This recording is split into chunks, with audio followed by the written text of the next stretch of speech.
আসসালামু আলাইকুম রহমতুল্লাহ ওবরকাতুহ। আলহামদুলিল্লাহ ওয়াসসালাতু ওয়াসসালামু আলা রাসূলিল্লাহ, আম্মা বাদ। আউযু বিল্লাহি মিনাশ শাইতানির রাজিম। বিসমিল্লাহির রহমানির রহিম।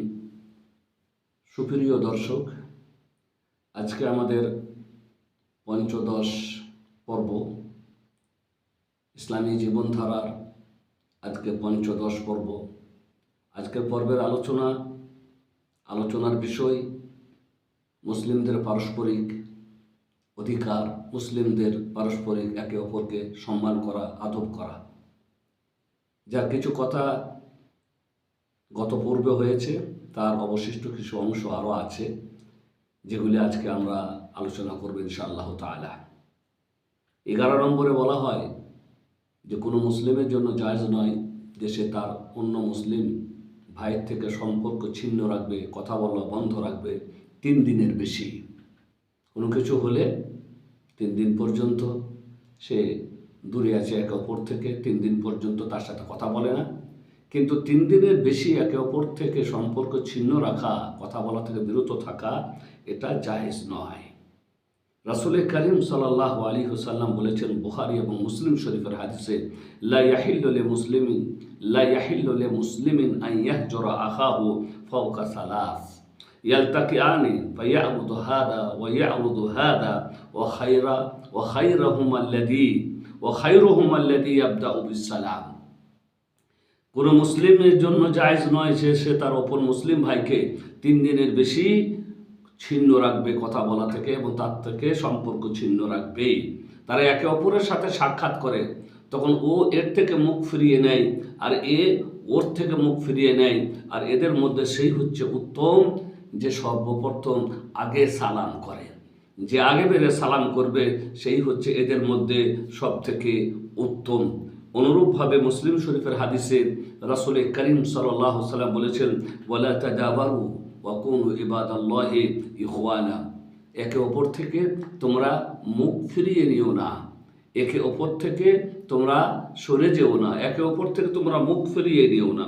হে আল্লাহর বান্দা, তোমরা ভাই ভাই হয়ে বসবাস করতে চেষ্টা করো, ভাই ভাই হয়ে থাকো। 12 নম্বর, কোনো মুসলিম তার অপর মুসলিম ভাইয়ের গীবত করবে না, তাকে তুচ্ছ ভাববে না, তার কোনো গোপনীয় দোষ খুঁজে বের করবে না, তার সাথে বিদ্রূপ করবে না, হাসি ঠাট্টা করবে না, এবং তাকে মন্দ নামে ডাকবে না, এবং তার চুগলি করে ফেসাদ সৃষ্টি করতে চেষ্টা করবে না। একে অপরের কথা মানুষের কাছে পৌঁছে দেওয়া, ফেসাদ সৃষ্টি করার জন্য এমন কাজও সে করবে না। আল্লাহ তাআলা বলেছেন, এই যতগুলি কথা বলা হলো, গীবত করবে না, তাকে তুচ্ছ মনে করবে না, তার দোষ খুঁজে বের করবে না, এবং তার সাথে বিদ্রূপ করবে না, এবং তাকে মন্দ নামে ডাকবে না।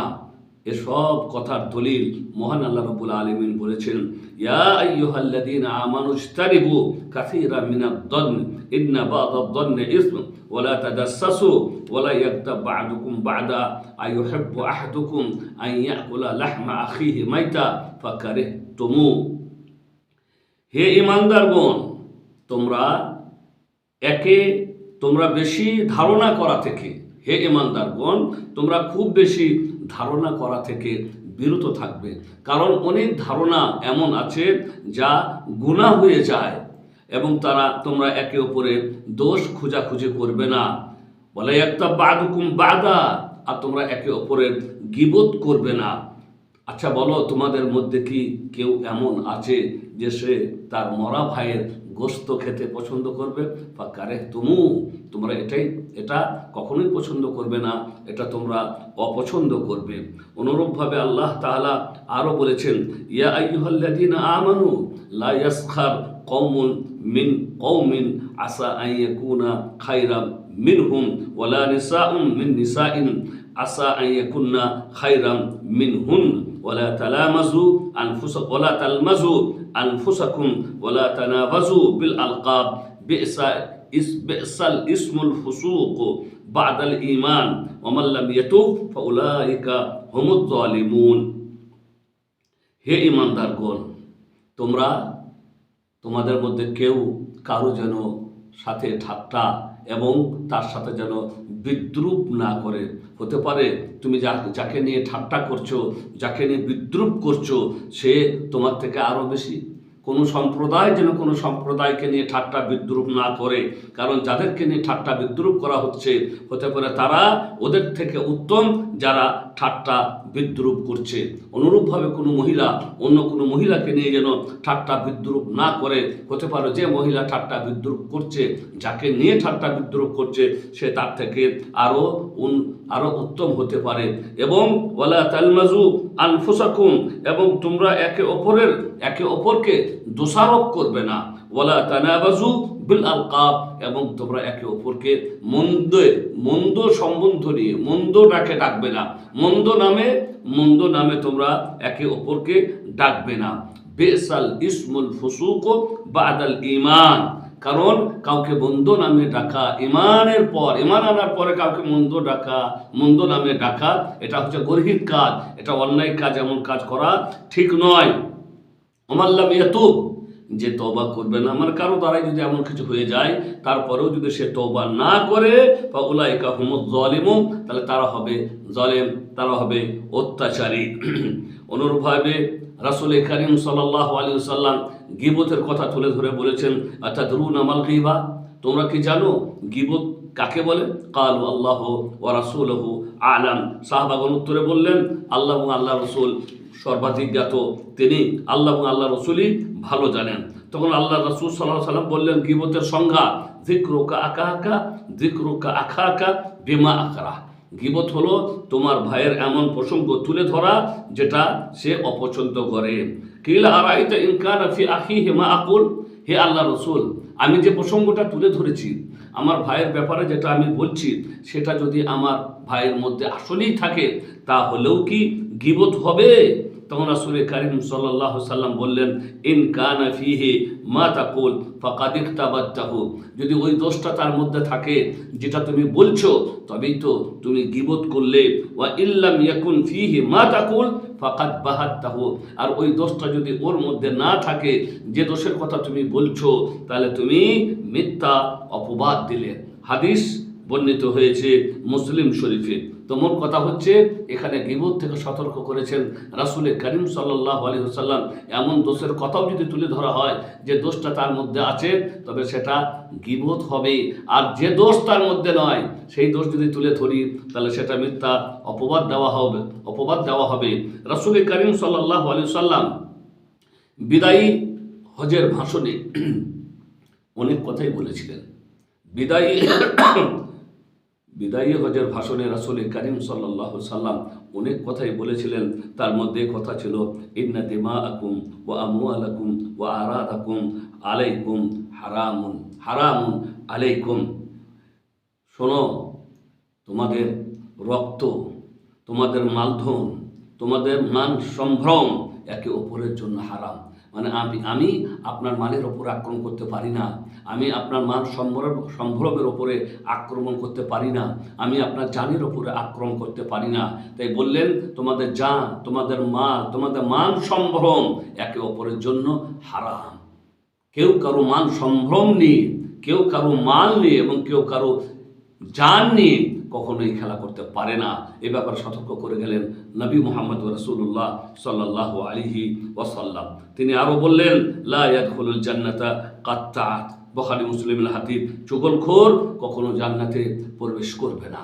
যারা চুগলি করে বেড়ায়, একে অপরের কথা লাগিয়ে বেড়ায়, ফিতনা ফ্যাসাদ সৃষ্টি করার জন্য আল্লাহর নবী তাদের ব্যাপারে বললেন যে তারা জান্নাতে প্রবেশ করবে না। এই হচ্ছে মুসলিমদের পারস্পরিক অধিকার, যে আমরা কারো গীবত করব না, কারো চুগলি করব না, কারো মান সম্ভ্রমের ওপরে আমরা আক্রমণ করব না। 13 নম্বরে আসছে যে কোনো মুসলিম ভাইকে, সে জীবিত হোক বা মারা গিয়ে থাকুক, তাকে গালি দেওয়া যাবে না, তাকে অন্যায়ভাবে গালি দেওয়া যাবে না। রাসূল কারীম সাল্লাল্লাহু আলাইহি সাল্লাম বলেছেন, সেবাবুল মুসলিমে ফুসুকুন ওয়া কিতালুহু কুফর, বুখারী মুসলিমের হাদিস, যে মুসলিমদের গালিগালাজ করা এটা হচ্ছে ফাসিকি কাজ। মুসলিমদেরকে গালিগালাজ করা অন্যায় কাজ, শরীয়ত বিরোধী কাজ, ফাসেকি কাজ, আর তাকে হত্যা করা এটা হচ্ছে কুফুরি কাজ। মুসলিমদেরকে গালিগালাজ করা যায় না এবং তাদেরকে হত্যা করা যায় না। তাদেরকে হত্যা করা এটা হচ্ছে কুফুরি কাজ। অনুরূপভাবে রাসূল করিম সাল্লাল্লাহু আলাইহি ওয়াসাল্লাম বললেন বুখারী মুসলিমের হাদিসে, লা তাসুবুল আমওয়াত ফা ইন্নাহুম কাদ আফদাউ ইলা মা কাদ্দামু। তোমরা যারা মারা গেছে তাদের মন্দ দিক তুলে ধরে তাদেরকে গালি দিও না। অনেক সময় আছে কোনো মানুষটা ভালো ছিল না, সমাজে তার দুর্নাম ছিল, সমাজে অনেক অন্যায় এবং অনেক জুলুম অত্যাচার করে গেছে, এমন মানুষ মারা গেলে তাকে ছেড়ে দাও। তার আর অন্যায় দিকগুলো তুলে ধরা আমাদের আর কোনো দরকার নেই, তার আর মন্দ কথাগুলি তুলে ধরে আমাদের কোনো লাভ নেই। আল্লাহ রসুল বললেন যারা মারা গেছে তাদেরকে আর গালিগালাজ করো না, তাদেরকে আর কিছু বলো না, কারণ তারা সেখানে পৌঁছে গেছে যা তারা করেছে। মানে তাদের কৃতকর্মের কি প্রতিদান তাদেরকে পেতে হবে, সেই প্রতিদানে সেই পরিণামে তারা পৌঁছে গেছে, তাদের কৃতকর্মের পরিণামে তারা পৌঁছে গেছে। অতএব তাদেরকে আর গালিগালাজ করো না। 14 নম্বরে কোনো মুসলিমের সাথে হিংসা করবে না, মন্দ ধারণা রাখবে না, তার প্রতি বিদ্বেষ পোষণ করবে না এবং তার দোষ খুঁজে খুঁজে বের করার চেষ্টা করবে না। আল্লাহ রাব্বুল আলামিন বলেছেন, ইয়া আইয়ুহাল্লাযীনা আমানু ইজতানিবু কাসীরাম মিনাদ-দান ইন্না বা'দাদ-দান্নি ইসমুন ওয়া লা তাজাসসাসু ওয়া লা ইয়াগতাব বা'দুকুম বা'দা। হে ঈমানদারগণ, তোমরা অনেক বেশি ধারণা করা থেকে বিরত থাকবে, কারণ অনেক ধারণা এমন আছে যেটা গুনাহ হয়ে যায়। আর তোমরা মানুষের দোষ খোঁজাখুঁজি করবে না এবং তোমাদের কেউ যেন কারো গীবত না করে। 15 নম্বরে কোনো মুসলিম অন্য কোনো মুসলিমকে ধোঁকা দেবে না, প্রতারণা করবে না, তার সাথে বিশ্বাসঘাতকতা করবে না এবং তার সাথে মিথ্যা কথা বলবে না। আল্লাহ রাব্বুল আলামিন বলেছেন, ইয়া আইয়ুহাল্লাযীনা ইউযুনাল মুমিনিনা ওয়াল মুমিনাত বিগাইরি মাকতাসাবু ফাকাদ ইহতামালা বুহতানা ওয়া ইসমান মুবিনা। যারা বিনা দোষে বিনা কারণে মুমিন নারী পুরুষকে দোষারোপ করে বা তাদেরকে কষ্ট দেয়, তারা অন্যায়ের বোঝা নিজের মাথার উপরে বহন করে। তারা পাপ ও অন্যায়ের বোঝা তাদের নিজের মাথার উপরে বহন করে। যারা মুমিনাকে মুসলিম নারী পুরুষকে বিনা কারণে দোষারোপ করে বা তাদেরকে কষ্ট দেয়। রাসূল করিম সাল্লাল্লাহু আলাইহি সাল্লাম বলেছেন, আরবাউন মান কুন্না ফীহি কানা মুনাফিকান খালিসা। 4টে জিনিস যার মধ্যে থাকবে সে পাক্কা মুনাফিক হবে। ওমান কানা ফীহি খাসলাতুম মিনহুন্না কানা ফীহি খাসলাতুম মিনান নিফাক। আর যার মধ্যে একটি থাকবে তার মধ্যে একটি মুনাফিকি গুণ আছে বলে মনে করা হবে যতক্ষণ না সে ওটা ত্যাগ করেছে। সেই স্বভাবগুলি কি কি?